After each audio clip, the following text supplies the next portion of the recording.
ბათუმში რაგბის მოედნის მშენებლობა იწყება. მშენებლობა საძირკველი დღეს გენერალ აბაშიძის და ლეონიძის ქუჩების კვეთაში ჩაეყარა.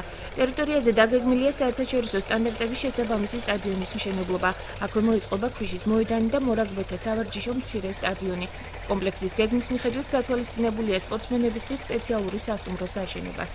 ეს იქნება უმაღლესი დონის, საერთაშორისო დონის სარაგბო კომპლექსი.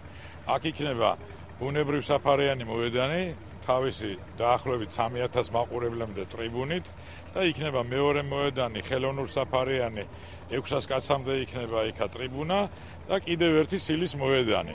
კომპლექსის მშენებლობისათვის 7.129.000 ლარია გათვალისწინებული, საიდანაც 3.600.000 ლარი საქართველოს მთავრობამ გამოყო.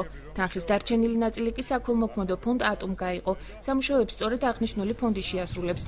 ფონდსა და ქალაქ ბათუმის მერიას შორის ხელშეკრულება გასულ წელს დაიდო. ქალაქისთვის მნიშვნელოვანია პირველ რიგში რომ ექნება კიდევ ერთხელ კეთილმოწყობილი ადგილი, ერთი რაც ყველაზე მნიშვნელოვანია თავის ინფრასტრუქტურით და მთლიანობაში და მეორე ყველაზე მნიშვნელოვანი რაც არის სპორტის სამსახიობის პოპულარიზაცია მიდის, ზუსტად მთავრობის შესაბამისი პროექტები არსებობს ამასთან დაკავშირებით და შენდება ფაქტიურად ორი მოედანი რაგბისათვის. ტერიტორია, სადაც რაგბის სპორტული მოედანი უნდა მოიწყოს 2010 წელს რაგბის კავშირს გადაეცა, თუმცა ამჟამად ის ქალაქის საკუთრებაა. რაგბის სპორტული მოედნის მშენებლობა გასულ წელს უნდა დასრულებულიყო, თუმცა პროექტის ავტორების განმარტებით პროცესი წინა ხელისუფლების მიერ ფონდ ატოს ანგარიშების დაყადაღებამ შეაფერხა. ასევე მშენებლობის გაჭიანურება გამოიწვია მიწისქვეშა საკომუნიკაციო სისტემის მოწესრიგებამ. აღსანიშნავია, რომ მშენებლობასთან დაკავშირებით ტენდერი არ გამოცხადებულა. რომ არა ნაციონალური მოძრაობა და ის ხელისშეშლა, რაც ამ საქველმოქმედო ფონდს ჰქონდა განზრახული, ეს სტადიონი უკვე კარგა ხნის დაწყებული იქნებოდა.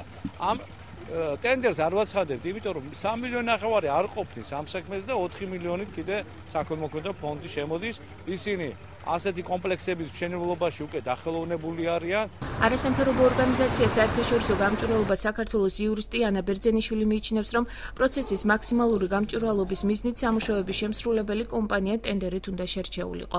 საბიუჯეტო სახლების ხარჯვა მაქსიმალურად გამჭვირვალედ უნდა ხდებოდეს, მოცემულ შემთხვევაში უმჯობესი იქნებოდა გამოცხადებულიყო სახელმწიფო შესყიდვების სააგენტოს მიერ ტენდერი და ხელშეკრულებისადება პირდაპირ წესით არ მომხდარიყო, თუმცა ტენდერის გამოცხადების შემთხვევაში შეიძლება იგივე პირობები სხვა ფონდს ან სხვა კომპანიას ვერ დაეკმაყოფილებინა. აღნიშნული ფონდის მიერ რაგბის მოედნის მშენებლობა ხელს უწყობს სახელმწიფო საბიუჯეტო სახლების საზოგადოებას, თუმცა მაინც მიიჩნევს, რომ პროცესის გამჭვირვალობის და ღიაობის კუთხით უმჯობესი იქნებოდა გამოცხადებულიყო ტენდერი. სპორტული კომპლექსის მშენებლობის საძირკველის ჩაყრის პროცესს დღეს ბიძინა ივანიშვილის ძმა ადიკო ივანიშვილიც ესწრებოდა. რაგბის მოედნის მშენებლობა ბათუმში 2015 წელს უნდა დასრულდეს.